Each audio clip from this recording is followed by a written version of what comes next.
Congressman Cummings took it upon himself, and I think that I was not representing True the Vote in that particular proceeding, but there were a series of letters sent to True the Vote from Congressman Cummings, which purported to be on behalf of the committee using the franking privilege, and which sought to delve into the inner workings of True the Vote and to make allegations about True the Vote that were not true, demanding materials, demanding information, demanding that Catherine Engelbrecht and representatives of True the Vote make themselves available in Washington.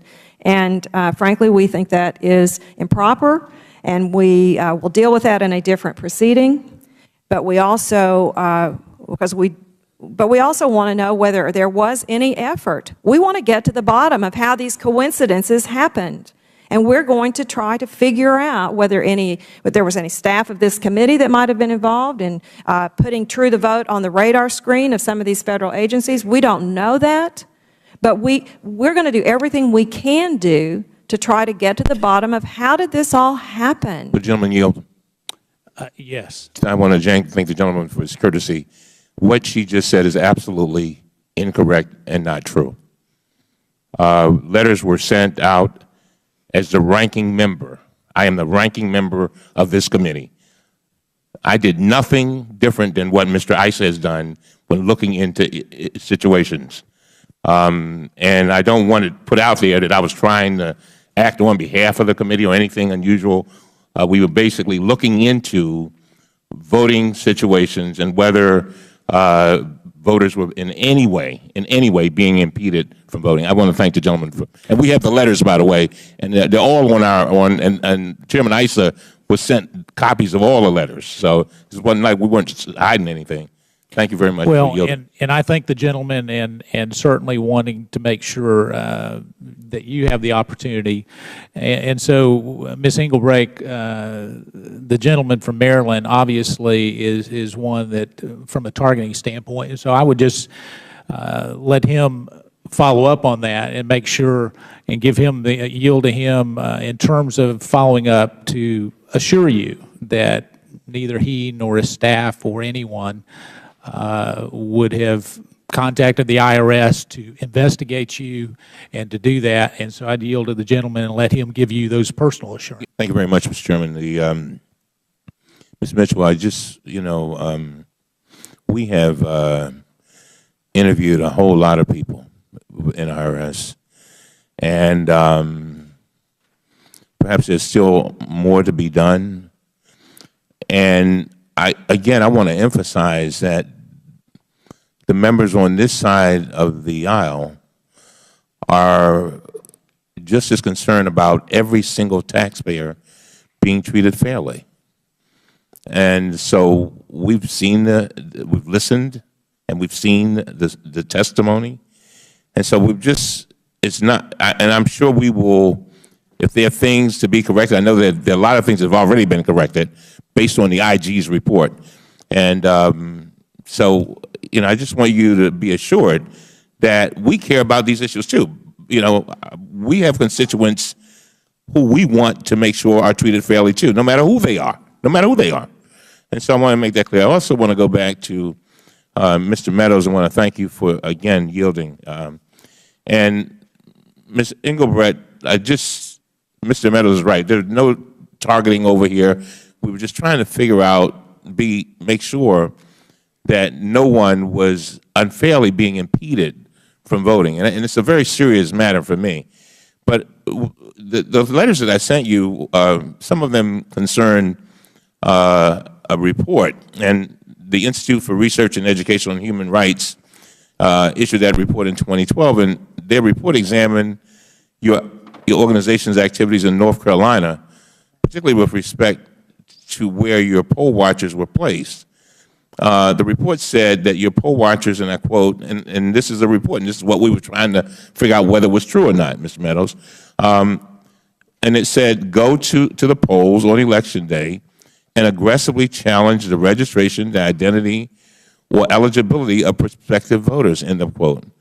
According to this report, your volunteers were concentrated in counties in North Carolina that have high percentages of African American and Latino populations. I want to ask you about this specific information in the report.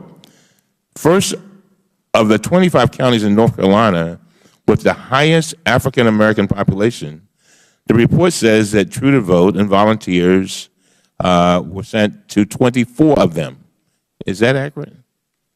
I don't know, Congressman, because all True the Vote does is provide training. The way our electoral process works, citizens will choose their party or candidate of their choice to go and work on behalf of, but True the Vote has no control over where citizens end up ultimately working. All right. And the report went on to say that True the Vote had poll watchers in 9 of the 10 counties with the highest Latino populations.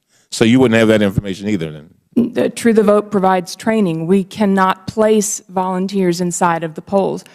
Therefore, that report is fundamentally flawed. All right.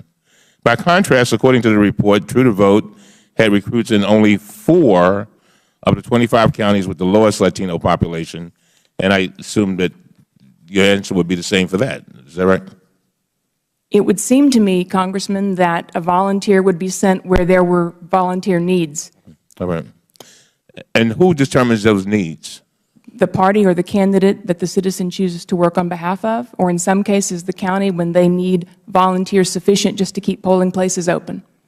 The report says you had only 2 volunteers covering all of the 10 counties with the fewest African American citizens. We had no volunteers covering any county. We provide training, Congressman. Now, if the numbers in the report are correct, they indicate that poll watchers were concentrated in counties where there were more minorities. It looks like the organization, if the report were accurate, was selectively targeting minority voters, and I think you would agree that you don't want that, do you? You wouldn't want that. I'm not saying, I know you're saying that didn't happen, but I'm saying that's definitely not what you would want. No, the mission of True the Vote is to make sure that every American citizen, regardless of political party affiliation, has the opportunity to participate unimpeded in elections that are free and fair. And on October 29th, your attorney wrote a letter saying this, and I quote, we operate completely in the open with anyone and everyone available to see what we do when we do it. Is that true? Absolutely. And so obviously, I hear what you're saying, but you can understand that when we get a report like that, we're almost incumbent. I would think Republicans and Democrats would be concerned about those kinds of allegations because those are the things that go to the fundamentals of this country, that right to vote. And you made it clear that you don't impede people from voting. Is that right? No, sir. Very well. Thank you very much. I thank the gentleman. Ms. Engelbrecht, deep down, why do you think you had 15 visits from 4 federal agencies in a 2-year time frame after you applied? Deep down, why do you think you were targeted? I think I was targeted because of my political beliefs. Because of your conservative political beliefs. You know, I think it's actually, though, a little bigger. My guess is you were targeted because of your political beliefs, yes, but also because you were effective. It was working, right? True the Vote was having an impact. You were cleaning up voter rolls, right? You were educating people about how we should have free and fair, honest elections. You were praised by attorney generals all over the country, secretary of states. I'm looking at this, I'm looking at, you even had a program an outreach program to Hispanic Americans, is that correct? Absolutely. Yeah, they targeted you because it was working. They said, well, we can't have this. Here's a conservative who's making an impact. That's why you were targeted.